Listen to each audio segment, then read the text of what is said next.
Bienvenidos, esto es Fuera de la Caja. Yo soy Macario Esquetino y le agradezco mucho que me escuche en esta revisión de lo ocurrido la semana que termina el 20 de octubre de 2024, que es hoy, domingo. Ahora estoy grabando para usted antes, mañana se me complica por cuestiones logísticas, entonces hoy, domingo, no sé todo lo que va a pasar hoy.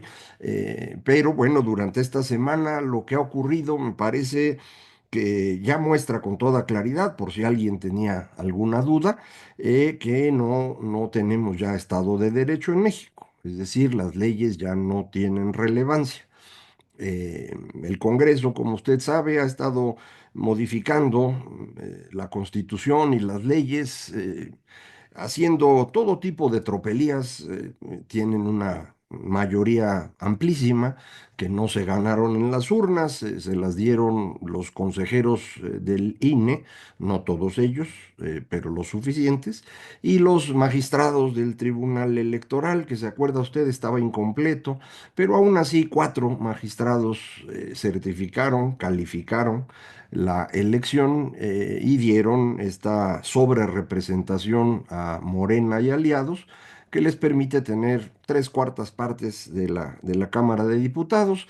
En senadores, ya saben, no alcanzaban los dos tercios, les faltaban unos pocos y los compraron, ¿no? Dos de ellos, que eran del PRD, directamente los compraron casi de inmediato, antes de que empezara a operar la legislatura 66, y aún así les faltaba, entonces compraron a Yunes, ya lo sabe usted, y aparentemente, pues si no lo compraron para que vote con ellos, lo compraron para que no vaya al senador de Movimiento Ciudadano por Campeche. El caso es que pues ellos pueden hacer con la Constitución lo que quieran, tienen las mayorías. Desafortunadamente no tienen mucha idea de qué hacer. Están siguiendo una línea que les había dejado trazada el anterior presidente. Recuerda usted, el 5 de febrero anunció un montón de modificaciones de las que entonces pues nos reíamos porque eran absurdas y decíamos, bueno, la ventaja es que no las van a poder llevar a cabo. No, pues sí van a poder, ya están pudiendo, pero eso no les quita que son absurdas, están mal hechas las reformas. Seguramente usted habrá visto ya en alguna publicación en redes sociales o en medios masivos. eh, las incompatibilidades que hay al interior de las mismas reformas, párrafos que se repiten, modificaciones a artículos que no incluyen la modificación de otros artículos constitucionales que se refieren al mismo tema, de manera pues que lo que están dejando es un marco jurídico inaplicable. Ya no se va a poder aplicar porque entonces va a llegar usted a la Constitución y va a encontrar dos artículos que dicen cosas distintas y no puede usted decir este es mejor que el otro. Esa es la razón por la cual la Suprema Corte de Justicia dice, pues déjenme revisar, ¿no? Para ver qué cosas están chuecas. Este tipo de cosas son muy evidentes, pero hay cosas peores. Puede usted tener ahora ordenamientos en la Constitución que van contra los derechos humanos que están en la misma Constitución y que están en las convenciones internacionales a las que México se ha adherido. Esa incompatibilidad, en teoría, para estos que se llamaban ministros garantistas, que todos ellos ahora están con Morena. Fíjese qué curioso. Ellos decían, no, primero van los derechos humanos. Ahora que están modificando las leyes que van en contra de derechos humanos, ahora resulta pues, que no, los derechos no son tan importantes. Es el tipo de personas que tenemos en México, en los puestos elevados, con toda la educación que usted quiera, con ingresos elevados, para que no me sigan diciendo que el problema es un problema de educación o que el problema es que hay personas que están dependiendo del dinero que les da el gobierno y si no votarían distinto. No, no, es un problema mucho más profundo. En México no hemos nunca aceptado que debe haber reglas iguales para todos. Este es un proceso que históricamente ha costado muchísimo trabajo en todas las sociedades. No todas lo han logrado, Es realmente uno de los grandes logros, una de las grandes aportaciones que tiene Occidente. Luego que son eurocentristas y no, no, no. Esto es algo que inventó Occidente y que solo ahí está funcionando razonablemente bien. Lo copiaron después algunos otros países, caso de Japón. Después de la Segunda Guerra Mundial se les obligó a hacer una constitución y pues decidieron que así le iban a hacer y lo han estado haciendo. Pero este es un invento occidental, la idea de que debe haber reglas iguales a todos. Bueno, esa idea en México ha dejado de existir, ya no tenga duda. No, no siga usted imaginando cosas o teniendo esperanzas o no, esto ya desapareció. Lo muestra la forma como está actuando el Congreso, insisto, en donde están destruyendo constitución y leyes, y cuando los jueces, magistrados, ministros le dicen, oiga, espérense, no pueden seguir aquí, vamos a esperar, vamos a revisar y no, no hacen caso. Todos los recursos que se les han presentado al Senado, a la Cámara de Diputados, no los leen. Están desacatando órdenes del Poder Judicial. Eso es un delito en México. Pero para que no quede duda de que así va a ser, este jueves, la ministra, perdón, la jueza Nancy Juárez, me parece que se llama, una jueza federal, decretó una suspensión definitiva en contra de la reforma judicial y ordenó a la presidencia de la República retirar la publicación de la misma del Diario Oficial de la Federación. Dicen los que saben, yo no soy ni siquiera abogado, menos constitucionalista, pero dicen los que saben que ese recurso no tiene ninguna importancia, que si tú quitas de la publicación del diario oficial la reforma, eso no desaparece la reforma, no deja de existir. Entonces, perfectamente pudo la presidencia, sin hacer ruido, hacerle caso y ya, seguir con lo suyo y meter un recurso en contra de la jueza. No hicieron eso. Lo que hizo la presidenta Claudia Sheinbaum fue anunciar el viernes en sus conferencias mañaneras que lo que iba a hacer era nada. No va a quitar la publicación, pero sí le va a pedir al Consejo de la Judicatura que inicie un procedimiento contra la jueza. ¿Qué significa eso? Significa que el poder hegemónico en México no va a cumplir las leyes. Punto. No las está cumpliendo y no las va a cumplir. No hay leyes para ellos. Las leyes son para usted. ¿Y qué dicen las leyes? Bueno, pues ya no dicen nada. Conforme siguen avanzando en estas modificaciones, el marco jurídico se vuelve incoherente. Se deciden cosas en un lado que son incompatibles con otras en otro lado. Y entonces esto pues llevaría a que eventualmente jueces, magistrados y ministros tengan que decidir si una ley es superior a la otra o no. Y esto es exactamente lo que vivimos en el siglo XX en México. Todos los jóvenes, y por joven me refiero a aquel que tiene menos de 40 años, pues no lo vieron esto, ¿no? Eran niños o no habían nacido cuando nosotros en México vivíamos en un régimen en el cual no había leyes. Todo eran reglas no escritas, todo era discrecional. El que tenía el poder decidía si este periodista no le molesta mucho, le cae simpático, déjalo publicar, güey, total nadie lo lee. Pero si a aquel no le cae bien, pues ese sí le avientas todo el peso de la ley. Eh, ¿Quieren hacer negocios en México? Hombre, claro, ya lo dijo la presidenta el martes, ¿no? Tuvo una reunión con empresarios, le dijo, no se preocupen, aquí son bienvenidos, yo los voy a cuidar, lo cual significa que tienen que hacer negocio con ella o con su gente, porque si no, no van a poder invertir. Así era en los tiempos del régimen de la revolución. Usted quería hacer una gran fortuna, muy sencillo, tenía que ser socio de los que estaban en el poder. Eh, Algunos llegaban a ser socios del presidente, acuérdese, Miguel Alemán pues, se convirtió en socio del señor Emilio Azcárraga y pusieron Televisa y por eso existió Televisa y sigue existiendo hasta hoy. Eh, Otros pues tenían que hacerse socios con gente más chiquita. En todos los pueblos, como el mío, ciudades chiquitas, las personas que tenían sus negocios grandes, pues lo hacían en sociedad con los grandes políticos de la zona con el apoyo de algún exgobernador, con el respaldo de un güey que había sido tesorero, cosas así. Y eso es lo que funcionaba. Y los demás, pues, se ganaban la vida en su chamba, ¿no? ¿Y qué tenía uno que hacer? Pues trabajar en lo tuyo y no meterte en problemas de política. Eso no te toca a ti, eso le toca a aquellos. Bueno, eso es otra vez donde estamos, ¿eh? Exactamente otra vez.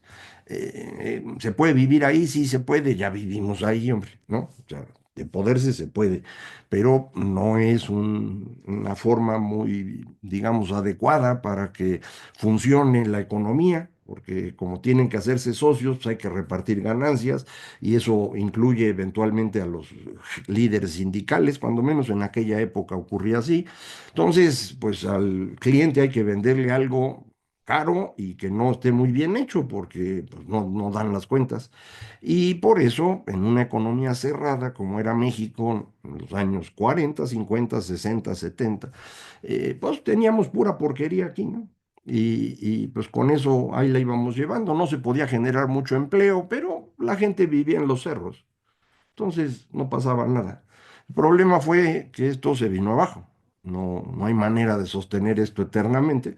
En los años 70, el intento de que hubiera crecimiento económico acelerado con un sistema económico como el que acabo de platicar, pues llevó a una crisis, porque eso no puede ocurrir. Y después de la crisis, resultó que muchas personas perdieron su empleo. Los que estaban en los cerros empezaron a bajar a la ciudad rápidamente en los 70, porque parecía que iba a haber crecimiento. Y cuando no hubo, pues ahí se quedaron.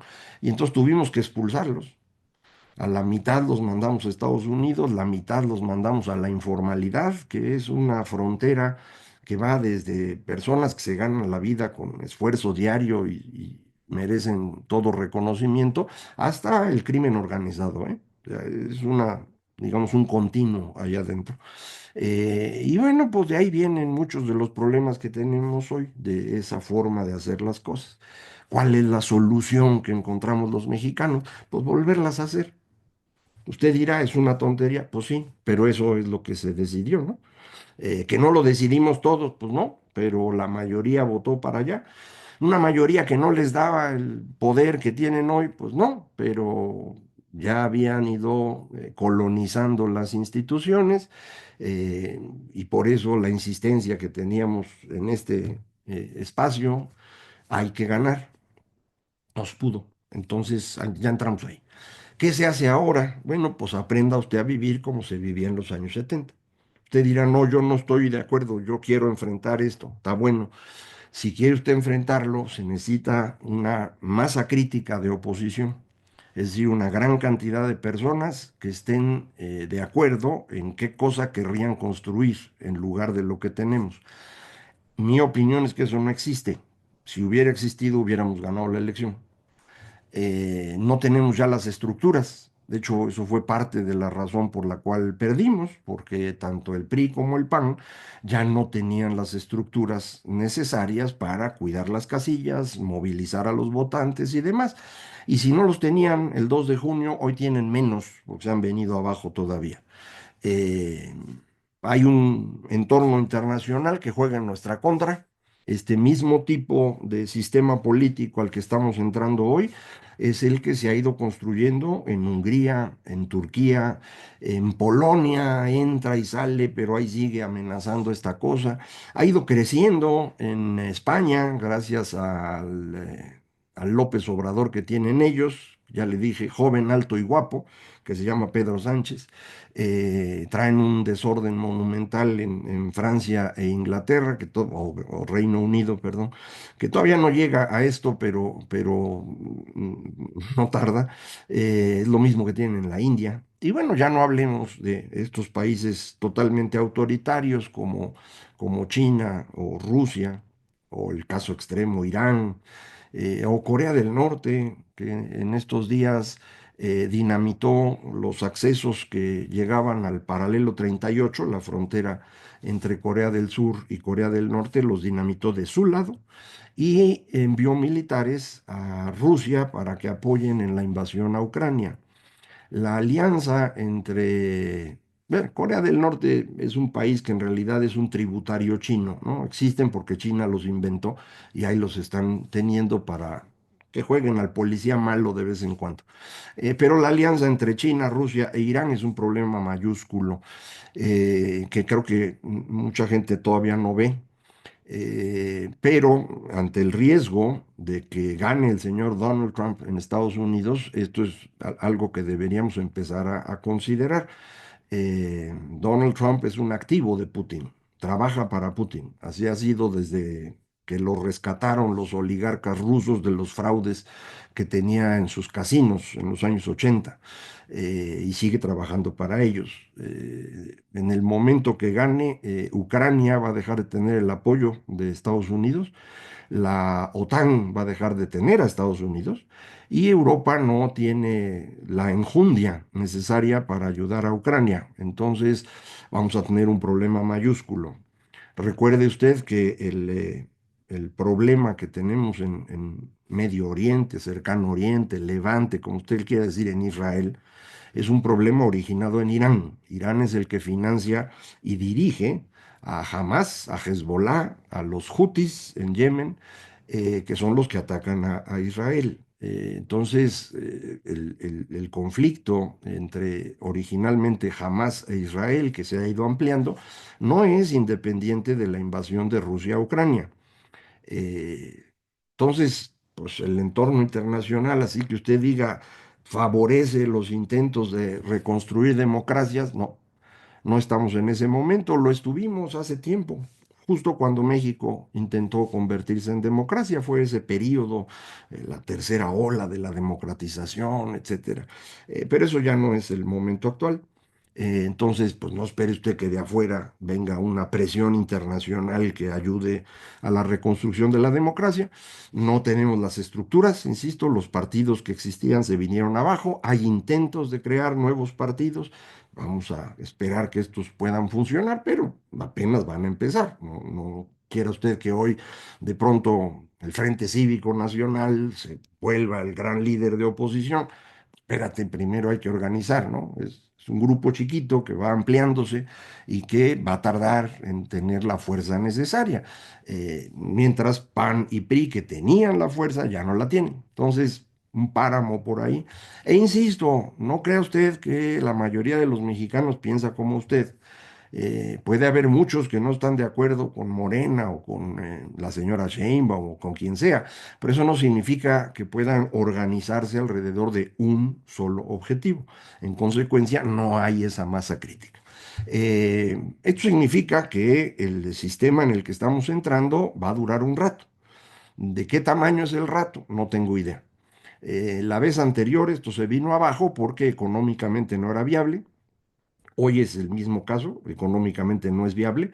El margen que tienen hoy es muy, muy pequeñito y creo que es más pequeñito todavía de lo que todos pensábamos. Me puse a hacer números y se ve feo, ¿eh? Yo esperaba, como todos mis colegas, eh, usted los puede ver en las encuestas que publica el Banco de México o Citibanamex, publican sus encuestas de especialistas, y todos andaban entre que este año crecemos 1,5 y el año que entra 1,2, que es poquito, pero pues alcanza, ¿no? Para mantener las cuentas públicas y que no nos quiten el grado de inversión y demás. Sin embargo, en estos días alguien circuló en redes una presentación que hizo Alejandro Werner, eh, me imagino que en Washington, porque creo que ahí vive, una muy buena presentación, pero ahí vi las estimaciones que él tenía y él estima el crecimiento de la economía mexicana este año en cero y el año que entra en menos 0,7%. Y entonces dije, pues este señor que es muy bueno, está en contra de lo que opinan todos, dejen revisar, ¿no? Y a la hora que reviso resulta pues que no está tan mal las cuentas de Alejandro.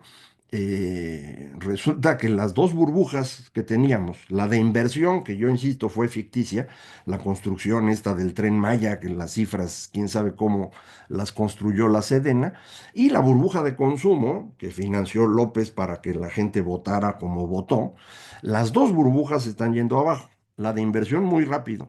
Y a la hora que estima uno el comportamiento, todo indica que este trimestre, el tercero, de julio a septiembre, el crecimiento de la economía mexicana fue negativo. Y muy probablemente así siga durante varios trimestres. En mis cuentas no llego tan lejos como Alejandro, estaríamos teniendo un crecimiento chiquititito este año, y más o menos igual el próximo. No, no llego a los números negativos, pero esto no significa que yo esté bien y él esté mal. Hay que hacer más cuentas, ¿no? Pero en principio las cosas se ven feas. Esta semana se publica el índice global de actividad económica el mes de agosto. No va a dar para confirmar todo esto que le digo, pero la siguiente semana se publica tanto la balanza comercial al mes de septiembre, y eso ya da la idea del tercer trimestre completo, al menos en el sector externo, y también la estimación oportuna del PIB. Y ahí creo que vamos a empezar a sentir el tamaño del golpe. Y el 15 de noviembre es el último día que tiene el gobierno para enviar al Congreso su presupuesto para 2025. Si las cifras van como le estoy comentando, no veo cómo van a poder ajustar el presupuesto. Y entonces todo se va a poner feo. Antes de eso, el día 5 de noviembre, es la elección en los Estados Unidos. A ver quién gana. Va a estar, parece, todo indica, cerradísima, y pues vemos qué pasa. Entonces, como puede ver, el escenario que tenemos adelante está clarísimo, no es bueno, pero está claro, y eso siempre ayuda. Muchísimas gracias. Esto fue Fuera de la Caja.